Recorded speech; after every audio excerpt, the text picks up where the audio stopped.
Or I like to say that. I try not to take like there. There are some things that happen. Well, who's a little longer? It's a little big for you? No, they actually fit me perfectly. It's also, that's a fuck. Well, and like that. Might have to set up that No, I think right chair. I can get good on. Hey, I think I know you, don't I? Thinking you're right, you been. Yeah. It's amazing. When did something Pendleton?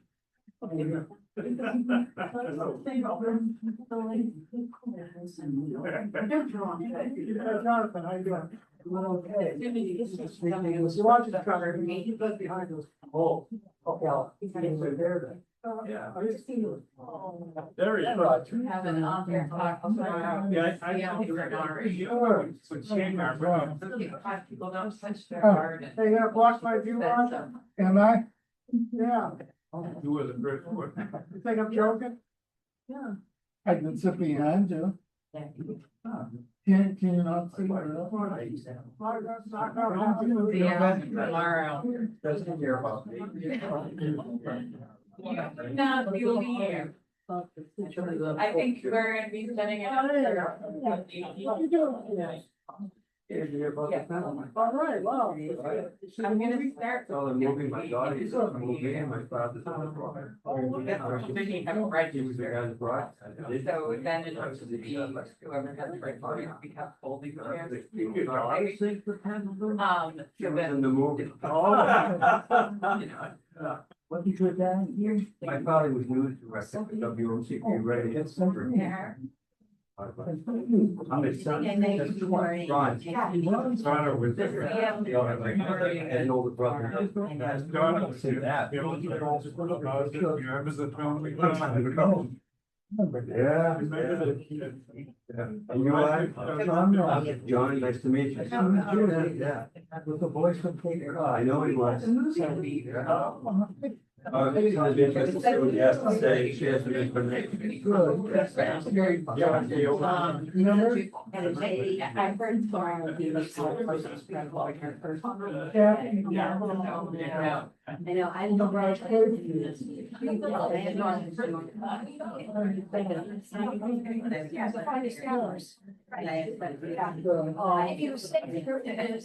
Oh, did you go to the MasterCard? No, when you was after that. Yeah. We did well. She was good. Yes. But the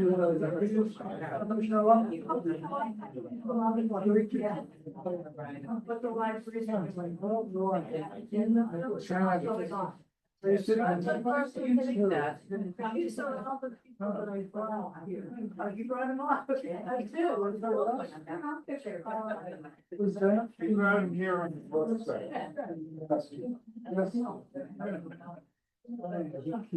I do. Like stuff. It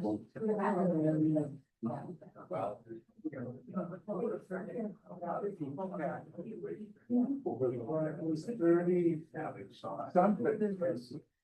How will we go? How are you doing today? It's gonna be a good talk. Yes, sure. He said. They always are. Brown. We only pick winners, I tell you. There you go. But everything. Oh, let's see. 40. I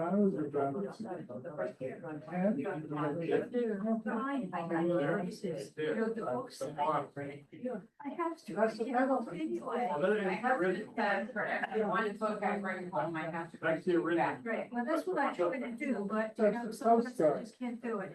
I've been hiding books all like. Coast Guard. Oh, that's the Coast Guard local state. Yeah. It was run by Max. Yeah, there now. And then if I could go to the Marcellus Yeah, Library must Friday be, mornings, going on, Carpet. changing. Shopping books, I go, wow, that one looks good, and send me that one, so I go. You're very good at that. Very bad. Our bookstore is, yeah, is incredible here. It's just incredible. Barbara.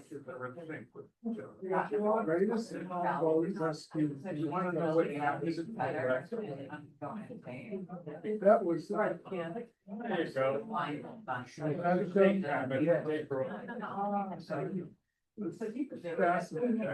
It's on auto.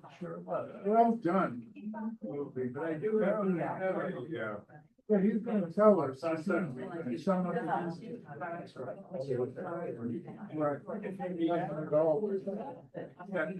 The next to go out at night, see what time it is.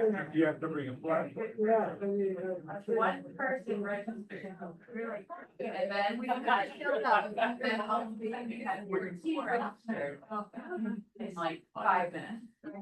Look at the newsletter. I just heard about it 2 hours ago. Oh my goodness. Are you not on our? No, I live in Sandwich now. Yeah. Yeah, I grew up in Barnes. Well, you made it. Yeah, what do you might talk about? And you brought some I got a lot of information. so, evidentiary support. you know, Those are rare books. Oh, this is the one by Bernie Webb. Yes. Yeah, it's the, my father. Yeah, I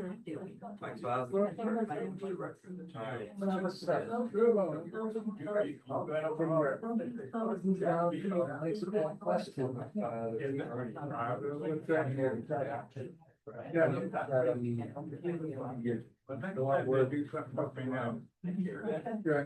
a great book. Oh, sure. Different for Cape Cod. Oh, yeah, these are all, yeah.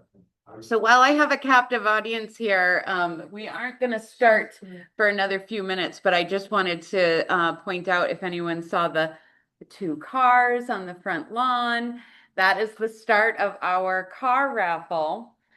So 1 ticket is $125, 2 tickets, $200, all the way up to you get 11 tickets for $1,000. You get 1 free. It supports 100% the library. This is a non-town funded library. We have to fundraise for about $900,000 a year, and the car raffle is one of our largest fundraisers for Osterville. We also have other fundraisers like the Clam Bake made a comeback this year. If you're familiar with the Osterville Village Library, we've had it in the past for many years, and then COVID, obviously we stopped doing things like that. We brought it back. So this year, 1 ticket is $76.76. You can choose between lobster, steak, and chicken. And we have just an action-packed summer in store for you. Village Day, July 18th. We've got the plein air Paint the Village artists on the lawn selling their incredible and very unique works. We have the road race also that day. It's a 5K to support the library. My son runs it every year. He wins it. So if anyone wants to run against Ryan, go right ahead. Yeah, and obviously some pretty incredible programming. And you have shown up for one today. Thank you so much for joining us. We are going to get started in about 2 minutes. And I would like you to hold your questions to the end for this one because we are recording it frontward. So you're all safe back there. But we are recording it for upload to our YouTube channel. If you're not familiar with our YouTube channel, we do try to get as many programs recorded as possible and uploaded to that channel so that people, you know, snowbirds, they're not quite here just yet. They are starting to trickle back in. We welcome that. But it also helps people in nursing homes and other residential facilities to live beyond those 4 walls. And Reid was kind enough to allow us to record today's program. So if you're looking to share it, give us about a week to edit the front end and the back end, and we'll get it up on the YouTube as fast as we can. And you'll see it in our newsletter if you subscribe to our newsletter. If you don't, it's on the front page of our website, all the way down to the bottom, subscribe. And it goes out twice a month. It went out today, so you'd be up to date with all the programs and happenings that are happening in Osterville. So good afternoon, everyone. My name is Amy Wolf. I'm the programming director here at the Osterville Village Library. Thank you so much for joining us today on an absolutely beautiful Saturday. Our speaker today is Reid Oslin, a member of the U.S. Coast Guard Auxiliary and a communications watchstander at Coast Guard Station Chatham. In nearly 12 years as a Coast Guard watchstander, Reid has participated in dozens of search and rescue missions and has served in numerous command and publications assignments in the Auxiliary, the Coast Guard's civilian branch. Prior to retiring here on Cape Cod, Reid worked for 42 years in media relations and public affairs at Boston College. He is the author of 4 published books and has done extensive research on the Pendleton rescue off Chatham. And best of all, Reid was smart enough to marry a librarian. Yay! Welcome, Reid. Thank you very much, Amy. There's good things and bad things about being married to a librarian. The good thing is everything in our house is in alphabetical order. But the bad thing is I never, ever win in Jeopardy. She knows all the answers. They know all that stuff. But thank you all for coming on such a gorgeous day. Of course, you know that the Coast Guard controls the weather, so they made it perfect for us today. But I know a lot of people want to be gardening or just going around in this gorgeous weather. We certainly waited long enough for it. But I want you to think back a little bit, the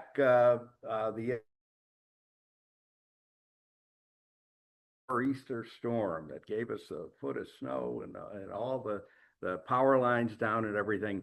And that's the type of night that it was on February 18th, 1952, in Chatham, Massachusetts, when, and now we've just passed the 74th anniversary of the greatest small boat rescue in the history of the United States Coast Guard. It happened on a night just like that, with 75-knot winds, 40-foot seas, 28-degree temperature. It was a classic nor'easter storm, and that was the night that the Coast Guard at Chatham was called to react. Let's talk about it a little bit. Okay. I think you've all seen the chart of Cape Cod over the years, all of us there. And Chatham, of course, the station Chatham is right down there in the corner, right on the elbow. But I'd like to call your attention to this purple stripe up here. That is the north-south shipping transit lane that goes back to the colonial times. That there is a track out there. Any ships going from south to north, say going from New York or Philadelphia to Boston or Portland, Maine or Halifax, would stay in that lane. It's nice deep water. It's a couple of 100 feet deep out there, and the northbound ships stay on the right-hand side, just like a highway, and the southbound ships would stay on also their right-hand side, again, just like a highway, and hopefully they wouldn't have any problems out there. But the closest point to land that transit lane is right off Cape Cod. It's about 7 miles offshore out there, and we'll see a little in just a minute how that affected the rescue that night. Let me go to my next slide. And I talked a little bit more about Chatham. As I pointed out, the lighthouse and the Coast Guard station are right there, right on the elbow of Cape Cod. And down here is Monomoy Island. Now, in the maritime history of Cape Cod, which is about 400 years, going back to the time of the Pilgrims, half of the shipwrecks on Cape Cod have happened right off Monomoy Island. And the reason for that is it goes from really deep water, remember I said a couple of 100 feet, to 8 feet right in there all of a sudden, and not very much room in there. So that's what caused all the shipwrecks. And as I note in the on the slide here, back in the day of sail, it was not be unusual for 300 ships a day to pass by in the transit lane. in here. So it's a busy corner on Cape Cod. Back in 1804, Thomas Jefferson decided that there should be a lighthouse right in Chatham here, which is still existent to this day. And going back to the old life-saving service, they had a station there. And of course, today it's the predecessor of it, or I'm sorry, the successor of it, the United States Coast Guard, which is right in Chatham. All right. Now let's talk about the ships that were involved that night. These are called T2 tankers. During World War II, for the first time in American war, I think we've probably all seen movies or read the books or something about the great Pacific fleets under Nimitz and Halsey and Spruance that spread across the entire Pacific Ocean against the Japanese. And likewise, on the Atlantic side, they not only had the ongoing war against the German U-boats, but then the D-Day invasion of Europe to free Europe. So there was a tremendous logistics problem in getting fuel to keep those fleets and those invasion forces where they needed to be. Just to give you an idea, a World War II aircraft carrier, of which there were many active at that time, they displace about 50,000 tons. And then you add in a crew of about 3,000 people, all the airplanes, the ordnance, the aviation fuel, all those things. They have 4 huge engines. And when they were going full speed, they would get about 6 inches to the gallon on fuel oil. And so they needed to get a tremendous amount of fuel to keep these entire fleets going across the width of the Pacific Ocean. Likewise, in the Atlantic, as I mentioned, not only the war against the U-boats, but then after D-Day, they had to fuel all the mechanized divisions, the armored divisions, the infantry, and so forth as they were moving across France and into Germany. There's a little scene in the movie Patton, and I understand it's quite accurate, that during the Battle of the Bulge, which the Americans were kind of losing at the time, General Patton, the great armor commander, went to his boss, General Bradley, and he said, "Give me 400,000 gallons of gasoline, and I'll drive the Germans out of Bastonia." And Bradley did, and Patton did in the end. But where do you get 400,000 gallons of gasoline? There weren't any Shell stations operating in France at the time, so they had to bring every drop of it over. And so during World War II, the country decided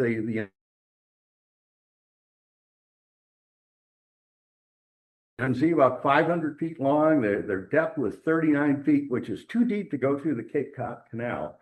Some people have always asked why these tankers didn't go through the Cape Cod Canal that night back in 1952.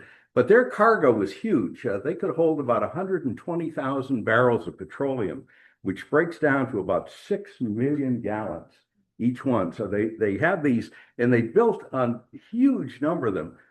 Over 500 of them were built between 1943 and 1945. And they were built by the Kaiser Shipbuilding Company, which had shipyards all along the Pacific coast.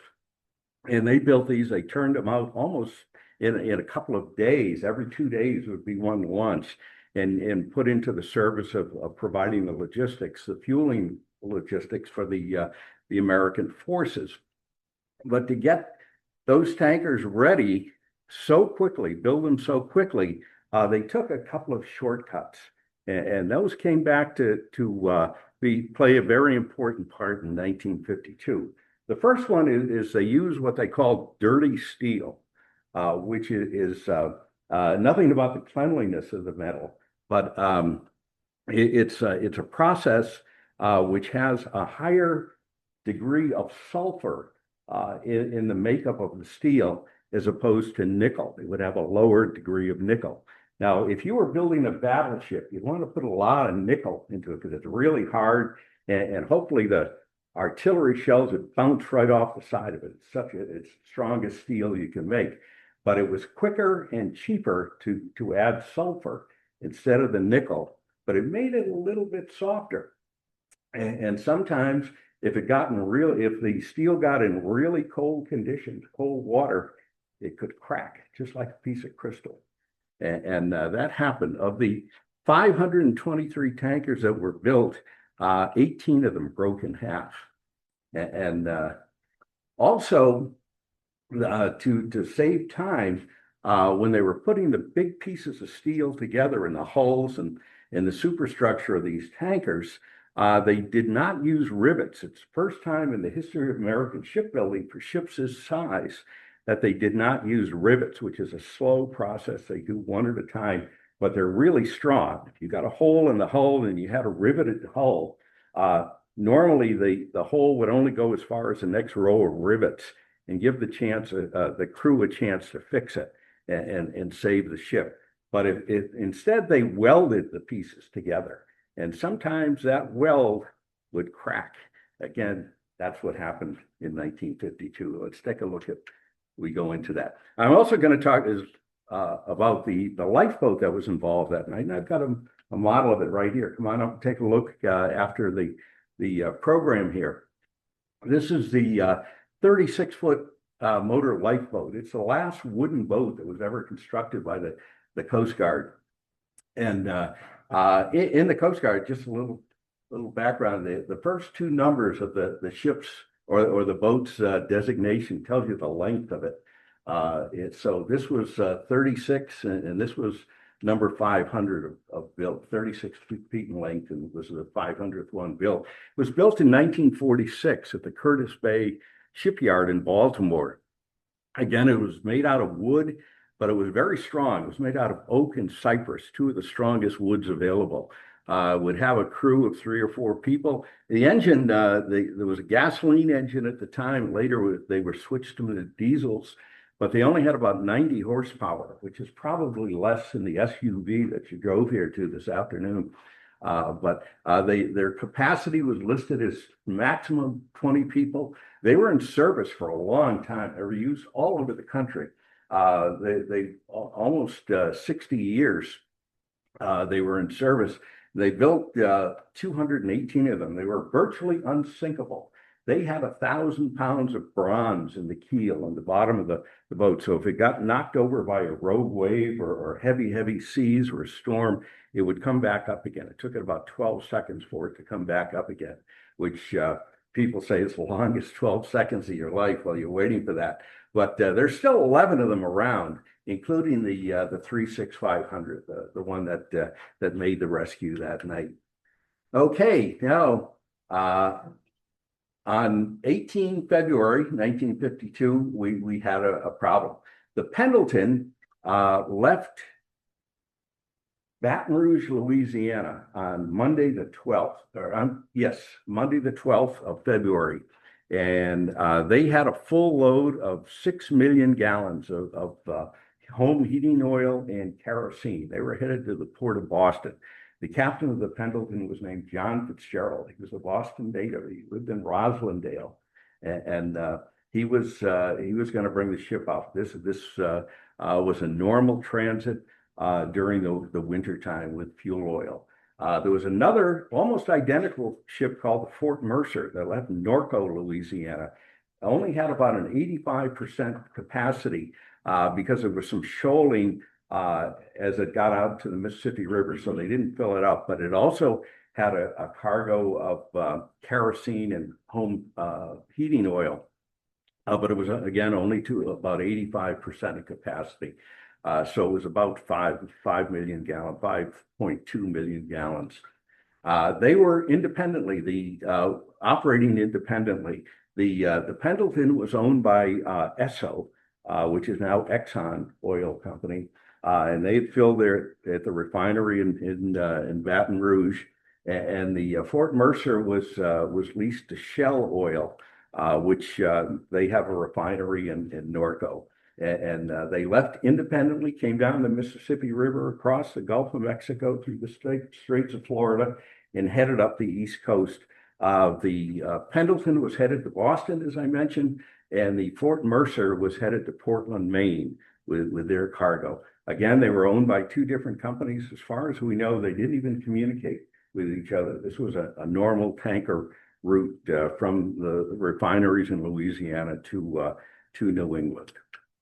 Okay, now on that day, as they came up across, it was a Monday, the 18th of February, as they came up north of Montauk Point, which is a tip of Long Island in New York.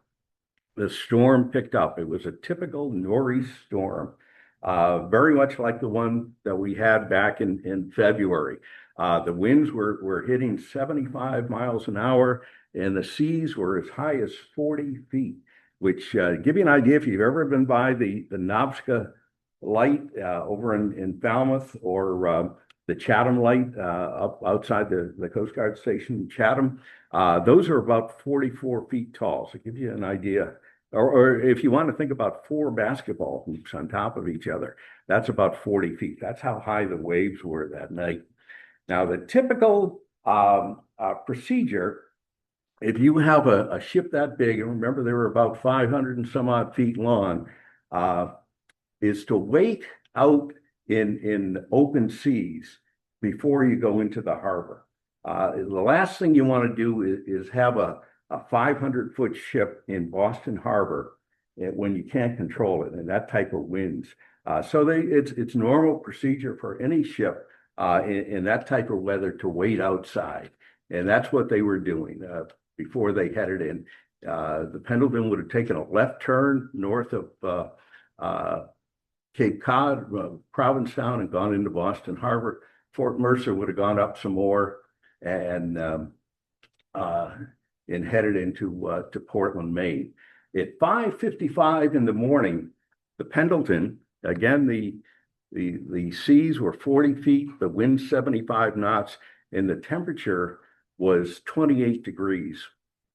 And that steel that I mentioned cracked in half at 5:55 in the morning, and it broke in half just behind the bridge. And it took about 15 seconds for the boat to go into 2 different pieces.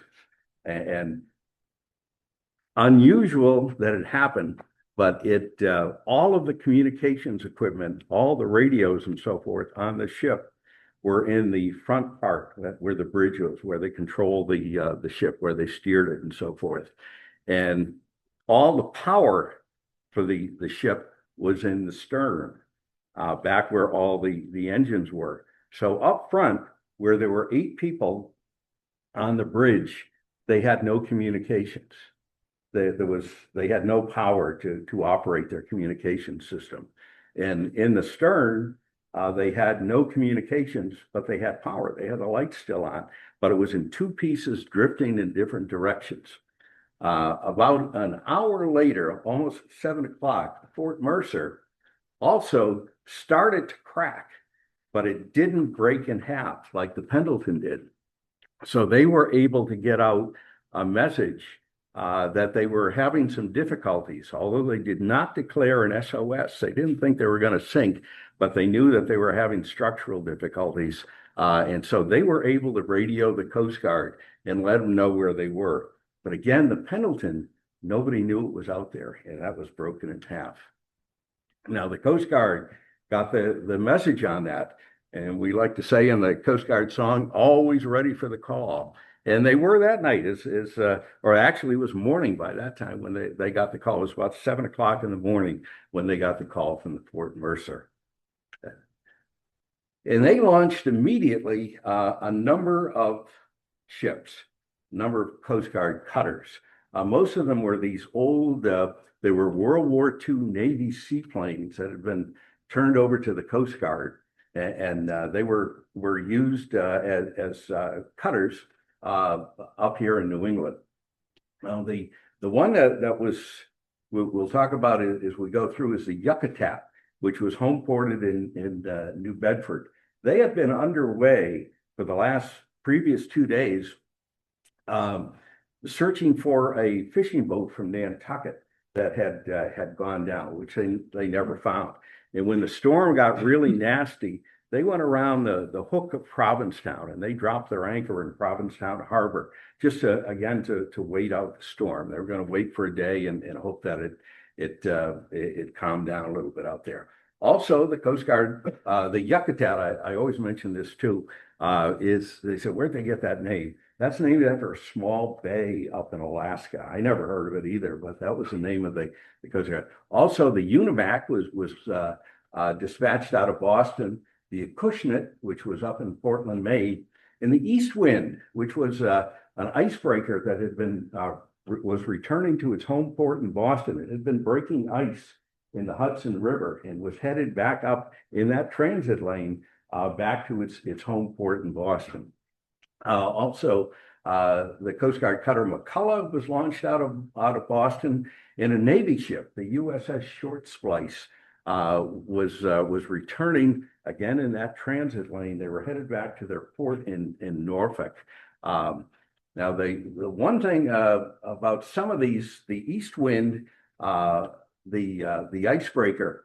Now, an icebreaker is not a great ship to have on this type of rescue mission because they're kind of big, heavy, wide ships. They're made to smash ice and clear out harbors and so forth. They're not really made for fine ship handling like you might need that night if you're going to go into a rescue situation. And the Short Splice was a Navy supply ship. And unlike the Coast Guard, they didn't have any rescue equipment aboard. That wasn't their mission. So they were actually the closest one when they heard the broadcast from the Fort Mercer, but they didn't have the wherewithal to offer too much help. Okay, now also from the air, the Coast Guard launched another World War II era aircraft. This is called a PBY-5A Catalina. These were used for reconnaissance and for anti-submarine warfare widely, both in the Atlantic and Pacific and in World War II. They were two-engine. You can see their patrol seaplane. It was launched out of the old Coast Guard Air Station, Salem, Massachusetts, which is no longer there. The Coast Guard now has its air station over here in Falmouth.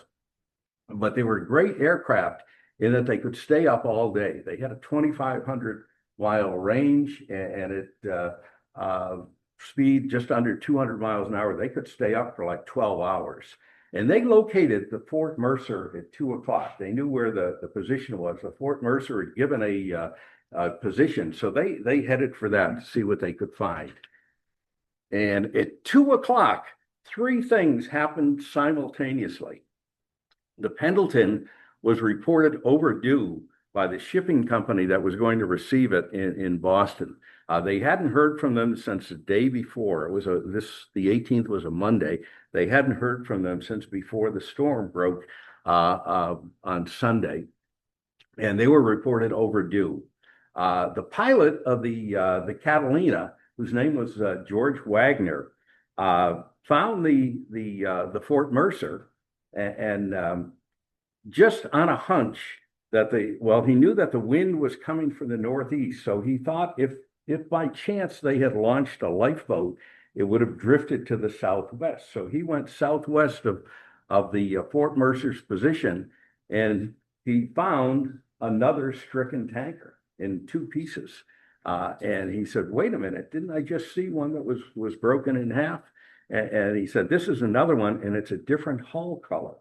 And they realized that it was the Pendleton. Things started to fall into place. And a really interesting thing, a carpenter, local carpenter by the name of Joe Nickerson, who was a member of the Nickerson family, very well-known family on Cape Cod, a number of things named after them here, was, because of the storm, was not working that day. He was home, he had a home right off Nauset Beach up in Eastham. And he was sitting in his house, and he heard 5 short blasts, which is the international signal for danger at sea. 5 short blasts on the ship's whistle.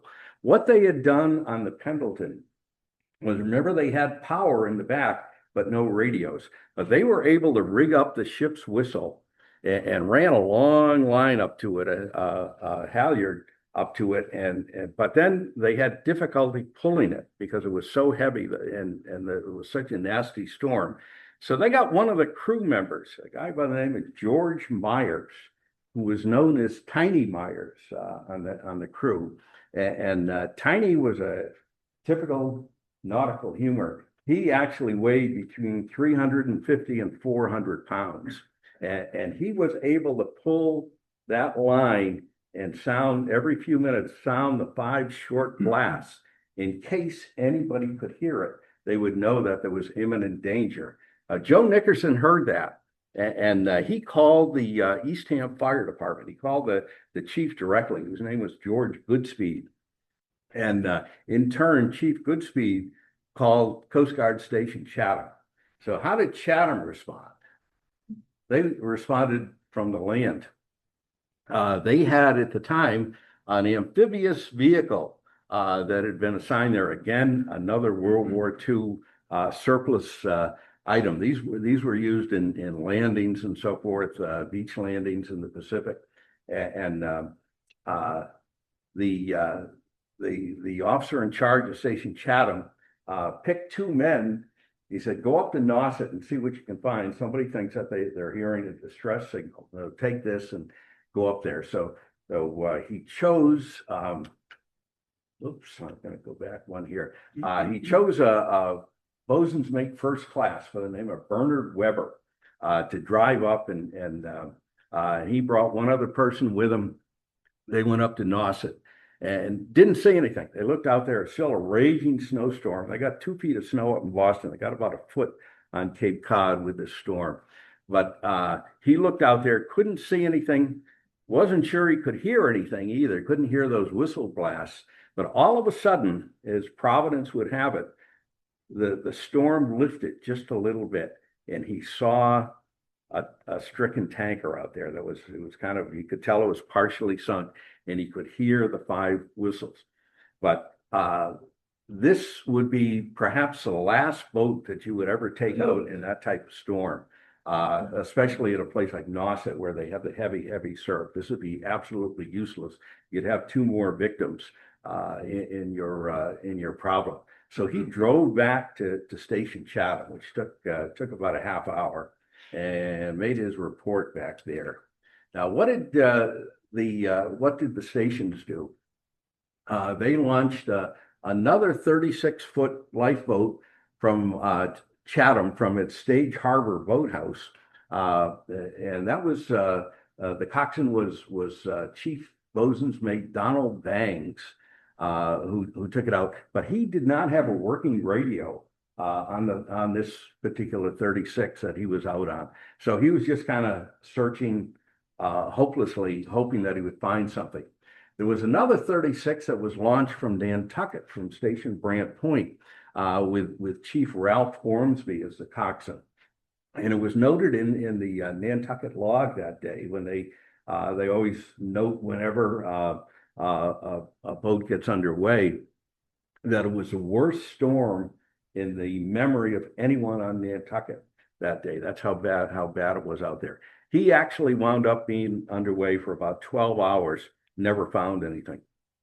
And then later that night, at about 5 minutes of 6, our friend Bernie Weber was assigned to take the 36500 out and see what he could find. Only now did they realize that there were two boats out there, 2 ships that were in distress. Now, the officer in charge of Coast Guard Station Chatham at the time, this was again 1952, was a chief warrant officer by the name of Daniel Clough. Daniel Clough was from Chippewa, Virginia, and some people thought that he figured the Civil War was still going on. Almost all of his crew was from Massachusetts at the time. The Coast Guard didn't spread people around as much as they do now. But the crew was from Massachusetts. They didn't necessarily like him, and he didn't like the crew that much. But even greater than his geographic background was the fact that he was what they call in the Coast Guard a cutterman. He had spent virtually his entire Coast Guard career on these 200 and 300 foot big white cutters that you see out there, ocean going ships. He had no experience at a small boat station like Chatham. That was the first time he had ever been to a small boat station. And he didn't really have a lot of desire to learn the intricacies of a small motor lifeboat like that. He was just waiting for his next assignment to go back and get on a big cutter, which is what he liked doing for a living. In fact, the crew used to say he never got his toes wet while he was in the Coast Guard. He was always on big ships, not little ones. And the two previous commanders at Station Chatham had been real hands-on type coxswains. They would have led the charge in a rescue attempt such as this, but he didn't. He stayed in the station and instead selected our friend Bernie Weber to go out in the 36500. Now, he was a 6-year Coast Guard veteran. He was 24 years old at the time, but he was an extremely good small boat handler. He was very, very skilled at it.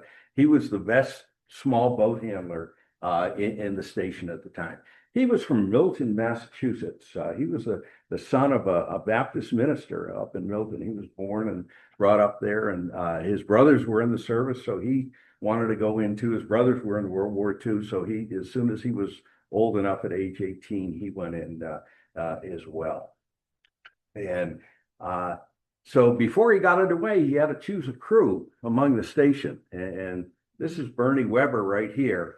And this is someone who played a huge part in the rescue that day. His name was Engine Man, second class, Andy Fitzgerald. He was from Cochituate, Massachusetts, just out, it's part of Framingham. And this is Seaman Richard Livesley, who was from Fairhaven, Massachusetts, over next to New Bedford. And then there was one other guy. There were several people who were already out in one boat. A couple of people had the flu. And this is Seaman Irwin Mask, who was not a member of the crew at Station Chatham. He was from Marinette, Wisconsin. And back in the 1950s, they had light ships that were off the coast of Cape Cod. And he was actually assigned to the Stonehorse Shoal light ship. And he was merely at Station Chatham waiting for a ride. They were going to wait until the storm subsided to bring him out to his light ship. He was not a member of the Chatham crew, but he said, I'll go. Maybe he thought it was an adventure. I don't know. But at 5:55, this crew, these 4 guys, went down to the Chatham Fish Pier, which I think you all probably know. It's a great spot to see the seals and all those things right across from the Chatham Bars Inn.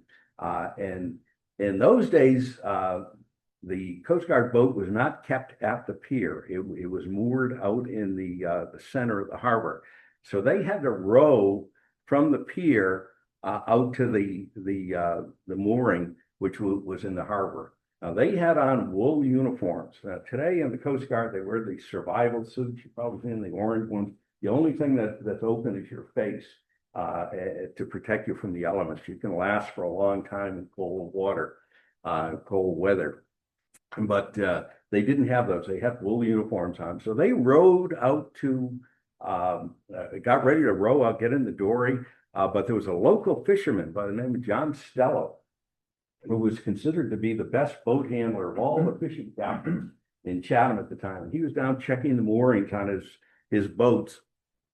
And he saw the Coast Guard crew coming, and he said to Weber, "You're crazy to go out in this weather." He said, "It's terrible out there." He said, "You ought to go up in Pleasant Bay for an hour," which is a protected piece of water behind Nauset Beach.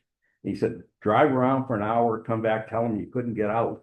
And he said, "Nobody will ever think twice about it." And Weber said, "No, we're going to go anyway, see what we can find out there."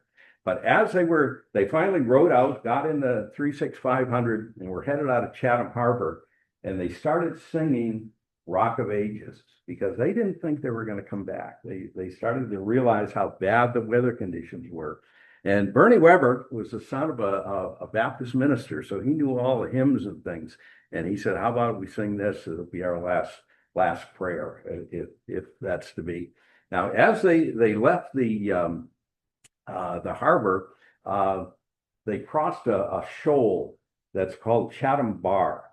Chatham Bar is not a hotel. I guess it does have the name, but the actual Chatham Bar is a shoal, which is like a sandbar. And the waves, especially that night, they were coming due from the northeast, directly from the northeast. Again, 75 knot winds, and the winds were pushing that water all the way in. It hit the shoals, the sandbar, and would cause huge surf. It was gigantic.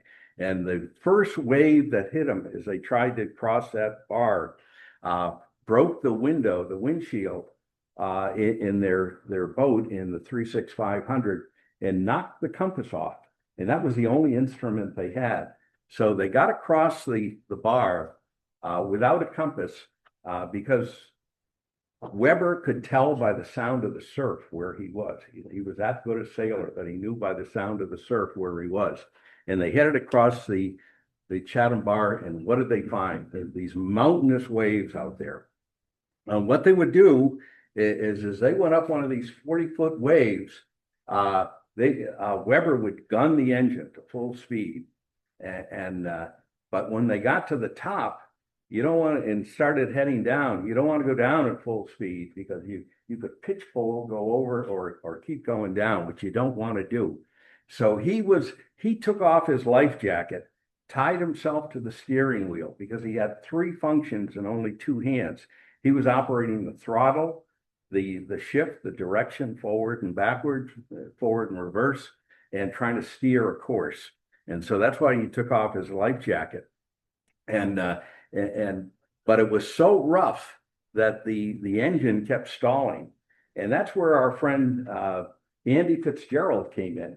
He would then crawl into the engine spaces, which is up right in underneath in there, right in the midsection, and reprime the engine. It was a gasoline engine, usually getting burns on his arms as he crawled in through the engine spaces, and restart them. And they had to do that about 6 times as they were going out because the seas were so rough. And it was so cold out there. Remember I said that the water was 28 degrees and the air temperature was 38 degrees.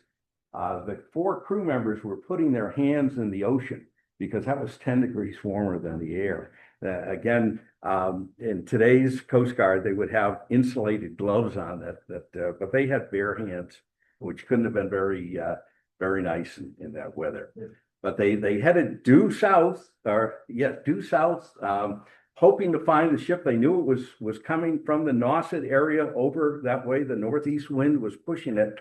And all of a sudden, and Weber later said, again, it was Providence, that just right in front of them was this huge ship. And this, I understand, is very accurate picture of it. It was the crew members on the 36500 spoke to the artist as he was putting this particular picture is in the Coast Guard Academy Museum down in New London, Connecticut.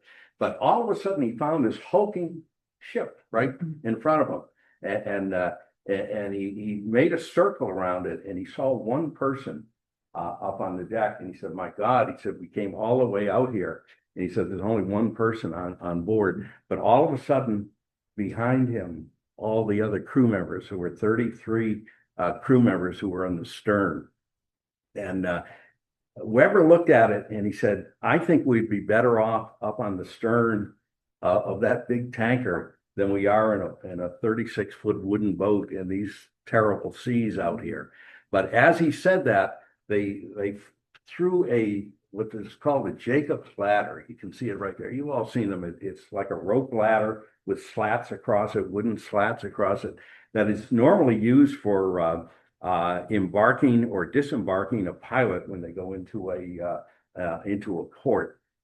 And that wasn't even the good one. The good Jacob's ladder was up in the front, up in the bridge, which is normally where it would be dispatched from. But they found an old one. It had some rungs missing, but it was generally in good shape. And the crew started coming down one by one. Now Bernie said, well, my plan for going up on the steel hulk up here just went out the window. And he said, we're not going to make a second trip, and we're not going to leave anybody behind. So let's try and as the crew came down one by one and jumped in the water, Fitzgerald was up and that's called the glory hole, which is an opening in the front. He was the lookout. He was telling Weber, who was back here driving, where the people were in the water, and Mask and Livesley were on the side there, helping them in one by one. They picked them out of the water as they jumped in, and it took them about 2 minutes per person to get them on, because they had to maneuver up next to them and then lift them out, get them on there. But about 2/3 of the crew had come down the Jacob's ladder, and our friend George Myers, Tiny Myers, came down. And said he was a very heavy set guy, and as he came down, he slipped and fell into the water, and he lost his trousers, which must have been cold. I can only imagine. But in the Coast Guard, you're taught when you're lifting somebody out of the water onto a boat is grab their belt and lift them up. And that's the approved way of doing it. He didn't have anything to grab, and he was icy. He was not a good swimmer. He was icy. He was the one crewman who was lost in the rescue attempt. 32 were saved in the end, but Myers was the 33rd, and he was the one who was lost in the seas. And Bernie Weber said that he saw him in his dreams the rest of his life. He said he could see him in the water, but they just weren't able to get him out. He was the one that who actually had done so much, because he was sounding the horn earlier, the ship's whistle, but he was the one who lost his life. He was an able-bodied seaman on the Pendleton. Now they had to get back to Chatham. He got 32 people on. They stacked them up like cordwood on that small 36-foot boat. If you can imagine, 32 people plus the 4 crew members, 36 folks aboard a 36-foot boat in those kinds of weather conditions. So he started heading. He wasn't sure which way Chatham was by this point, because he'd gone around in circles making the rescues. But he thought if he headed in a direction that he would wind up either hitting Monomoy Island, Chatham, or he said even if he got carried all the way, if the winds carried him all across Nantucket Sound, he would wind up at Woods Hole. So he was just looking for land anywhere. And as they were going along, and of course the boat's heavy, it's got all those people on it, he saw a blinking red light. And he said that could be the lights of Marconi radio tower. Now, you've probably seen those up in Orleans. It's right on Route 28. There's a museum there now. It used to be for transatlantic communications. But he said, I'm going to head for that. And he said the odds are pretty good that I'm going to hit land somewhere in there. Now, as they got closer to the light that he saw, it wasn't the Marconi lights at all. It was the Chatham Harbor buoy, which blinks red. It blinks a Morse code A red. And when he got to it and saw that's what it was, he said, I know exactly where I am. And he was able to head back into Chatham Harbor, even without benefit of a compass or any navigational equipment. That's Bernie at the wheel right there. And okay, as they came into Chatham, word had gotten out around town that there was a major rescue underway. There had been a town meeting that night in the Orpheum Theater, which is still there. It's a great little theater. If you ever get a chance to see a movie there, it's been restored. It's beautiful.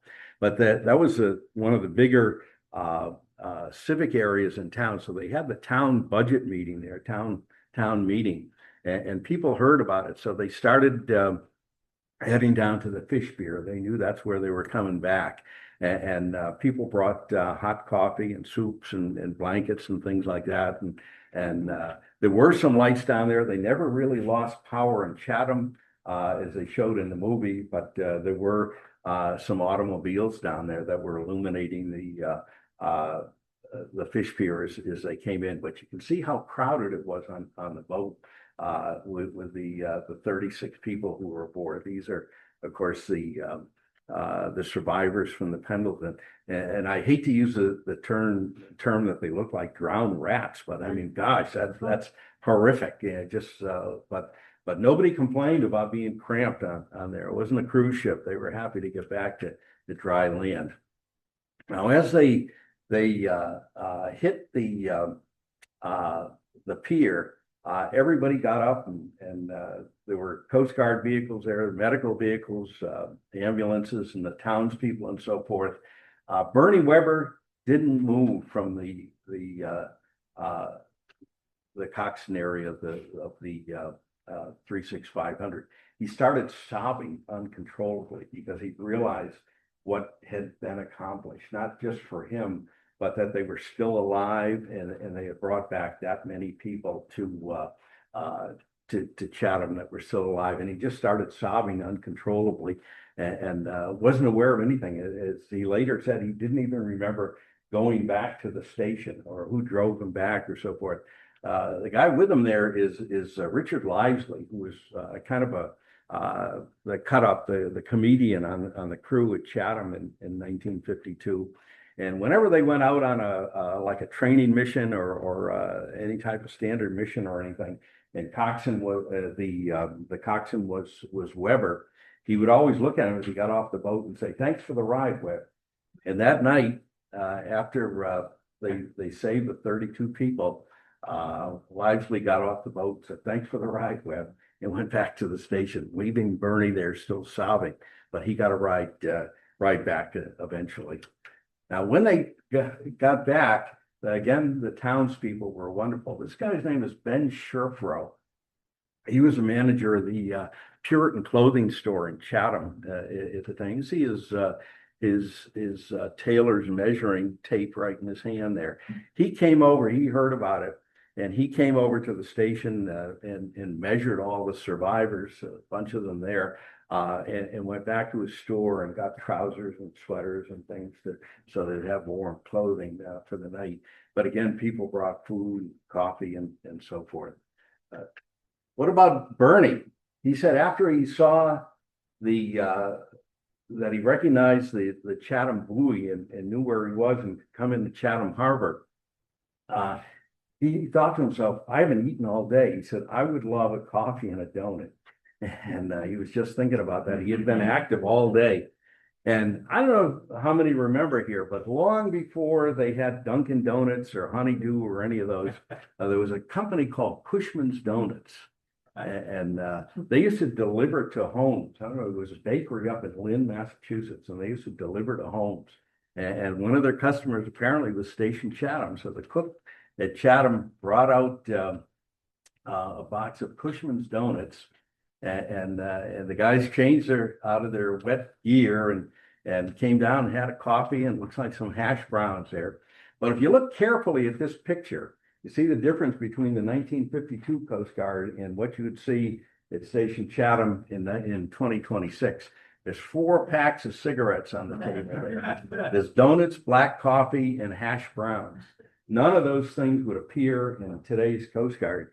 You would, of course, there's no smoking anywhere near a federal installation, but they would have hydration fluid replacements and protein or things like that they would have that never have all that stuff, but they looked like they were enjoying it. They, again, are 4 crewmen. So to the victors belong the donuts in this case. That's a famous picture. That window's still there in Station Chatham. The Pendleton. 20 minutes after they rescued the 32 survivors, it sunk. It rolled over and sunk. And it was there for many, many years. It was off Monomoy Island, an area called Pollock Rip. Anybody's familiar with it's an area where it goes from being really deep, from probably 60 or 80 feet deep, to 8 feet deep, and all of a sudden, and that's where it wound up. It was on Pollock Rip, and after a number of years, about 40 years, the Coast Guard decided that it was a hazard to navigation, so they blew it up, and there's still pieces of it on the bottom there, but they always said there was great fishing by the wreck there. All the bluefish and stripers and underneath it be all lobsters and everything, because people couldn't set traps there. So all the fish and everything really thrived under there. So it was a great fishing area, but gone now off Pollack's Rip. And now, what about the other ship that was out there, the Fort Mercer? 38 of the 43 crew members were rescued from that. The Yucatan, remember the ship with the funny name, came upon it, and they were able to rig up a like a pulley system between the two ships. That's the Fort Mercer, obviously there, and sailors overseeing the operation. And they rigged up like a clothesline pulley with a small boat and brought back the survivors in groups of 2 and 3 across. It must have been quite a ride across those huge seas that you can see out there. But most of the people on the Fort Mercer were rescued. Now the stern actually never sunk, and they were able to salvage it. And they towed it to a shipyard in Rhode Island, where they put on a new bow, new nose on it, and rebuilt it and renamed it the San Jacinto, and put it back in service. And what do you think happened? 12 years later, it broke in half again. Imagine that. So the crew of those T2 tankers used to have a nickname for them. They called them Kaiser's coffins. They were Kaiser shipbuilding, but because they were so afraid. One of them broke in half just sitting at a pier in Portland, Oregon, because of the temperature. They didn't react well to that dirty steel did not react well to cold water. But the T2 tankers are all long gone. The last one went to the breakers in 1985. So you don't see them out there anymore. Oops. Okay, what happened to Bernie? Now the highest award that is given in the United States Coast Guard is the Gold Lifesaving Medal. That is the Coast Guard's equivalent to the Medal of Honor that's given out in the other armed forces, the Army and Navy and so forth. This is rarely given out, maybe one a year, if that. But it's given to people who make a conscious decision to go into danger to do something great. And of course, in the Coast Guard's case, it's life-saving is our principal mission. But Bernie Weber was awarded a Gold Life-Saving Medal, and the crew was awarded the Coast Guard's second highest honor, which is the Silver Life-Saving Medal, equivalent to a Silver Star or something in the other armed forces. But Bernie Weber was incensed. He refused to accept the gold medal if the entire crew were not given gold medals. He said either all 4 of us get it or none of us do, and was adamant about that. And in a very, very rare happenstance, the commandant of the Coast Guard changed his mind, and they gave all 4 of the crew members that day the Gold Life-Saving Medal, which they of course have for the rest of their lives. And also in the early 2000s, the Coast Guard designed a new type of they call it a fast response cutter, 154 feet long. Before he died, Bernie Weber died in about 2008. Before he died, he got a visit from the current commandant of the Coast Guard, and who went to his home down in Florida, and where he was retired, and said, "Bernie, we've come up with this new class of ship that we're going to start building, and they're all going to be named after Coast Guard enlisted people who did great things in their career. And the very first one, hull number 1101, is going to be named the Bernard C. Weber in your honor." And he never saw it before it was completely built. It was put in the service, commissioned in the service in about 2013. He died a few years before that. It takes several years to build these. There's about 75 of these in active service now in the Coast Guard. And I saw that they just signed a contract to build 10 more. They're great vessels. These would be the type of cutters that would respond to a major, if we had a similar big ship off of Cape Cod today that was sinking. This is the type of thing that they would send out there. They wouldn't send a 36-foot open boat with 4 people on a wooden boat. There's 6 of these currently located up in Boston, Homeport in Boston.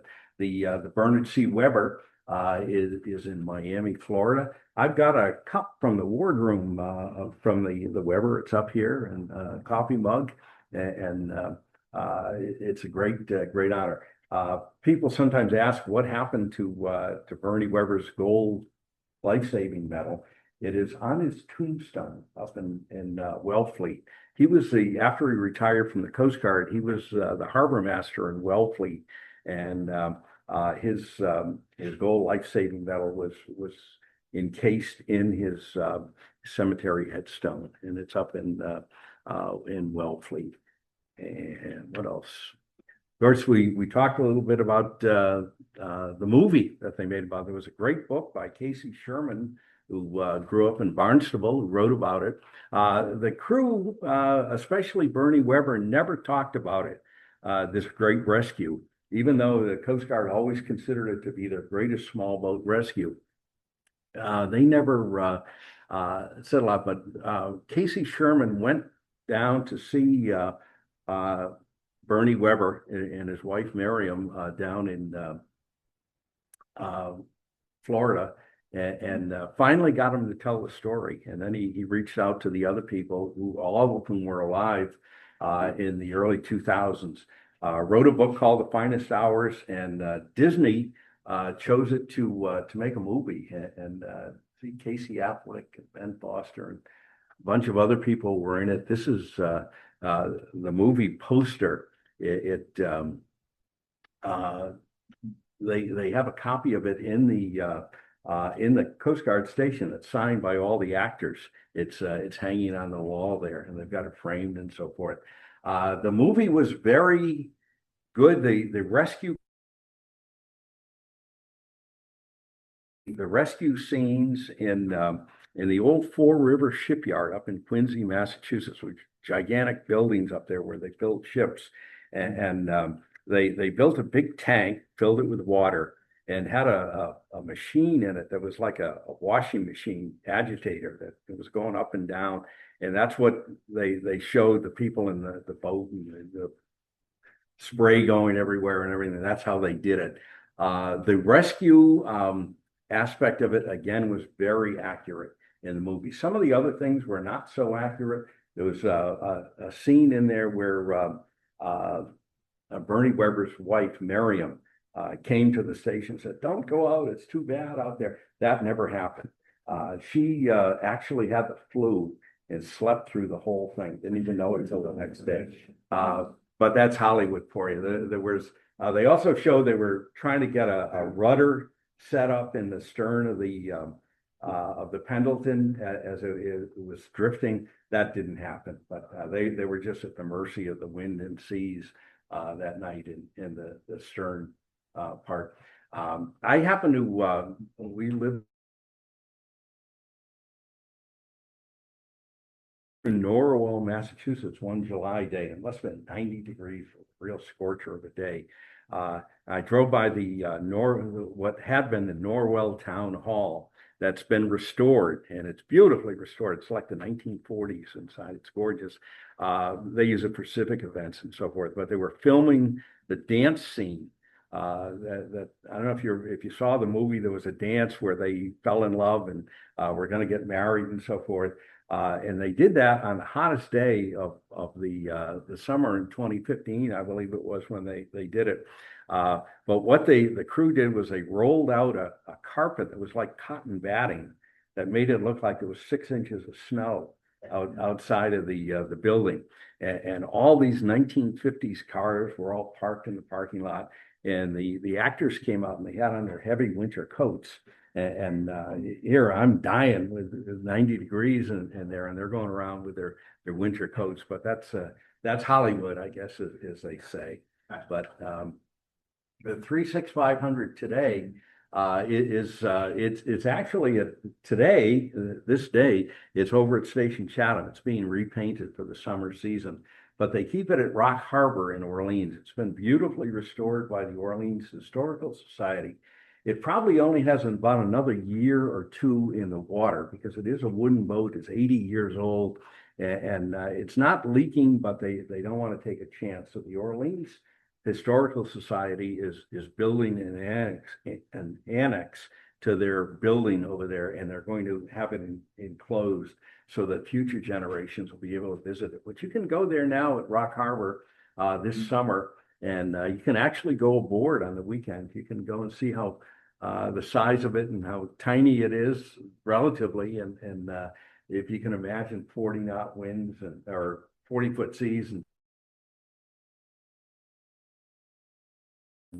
there's also they have some docents there, and quite often on the weekends, Bernie Weber's daughter, whose name is Patty Weber Hamilton, is there, and she's always happy to speak about the rescue and her dad and so forth.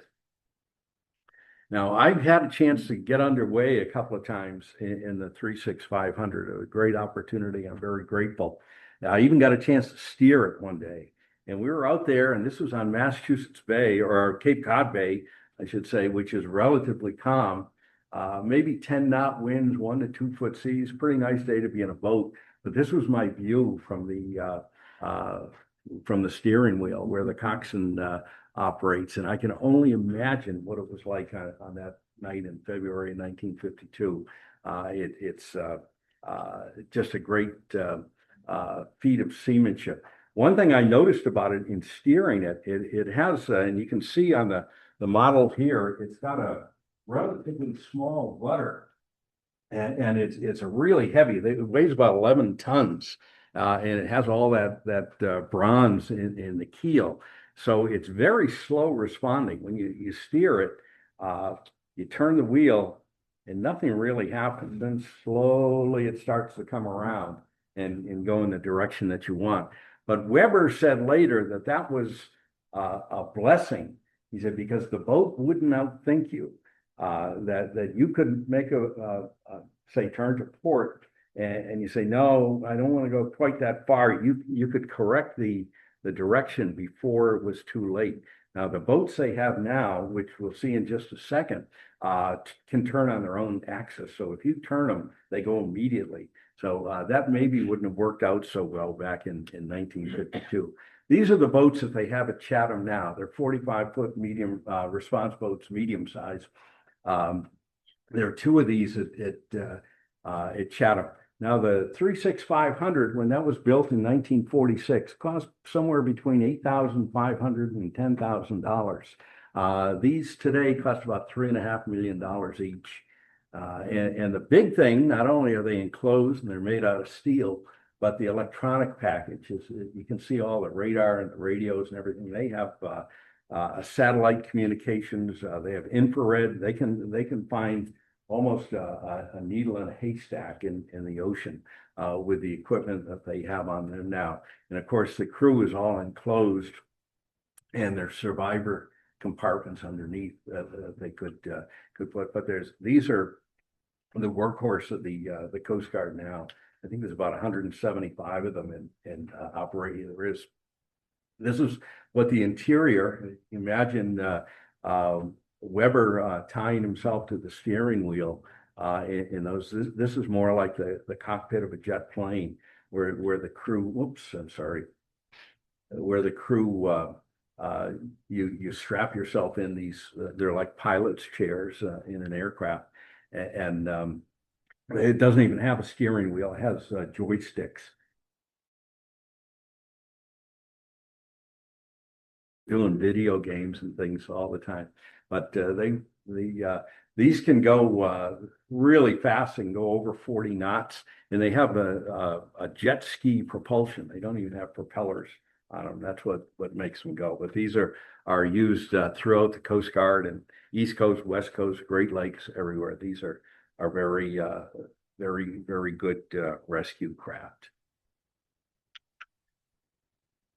One thing I want to mention too is a couple of traditions that go with this. In the Coast Guard, as I guess all the military services, you wear your rank on your collar.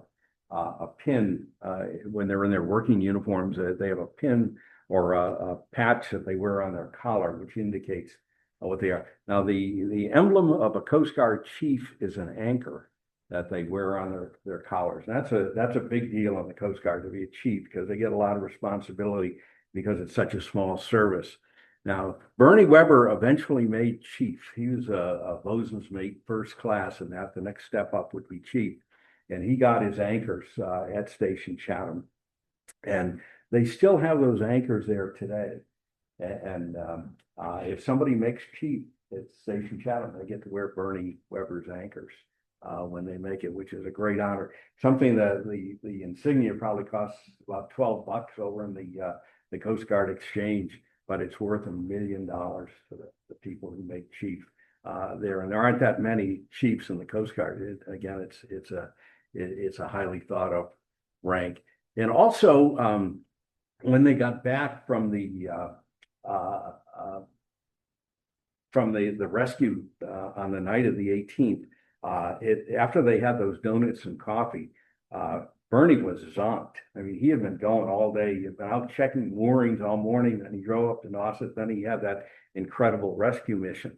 And after he had his coffee and something to eat, he went up to his berthing area and just conked out. He was out cold.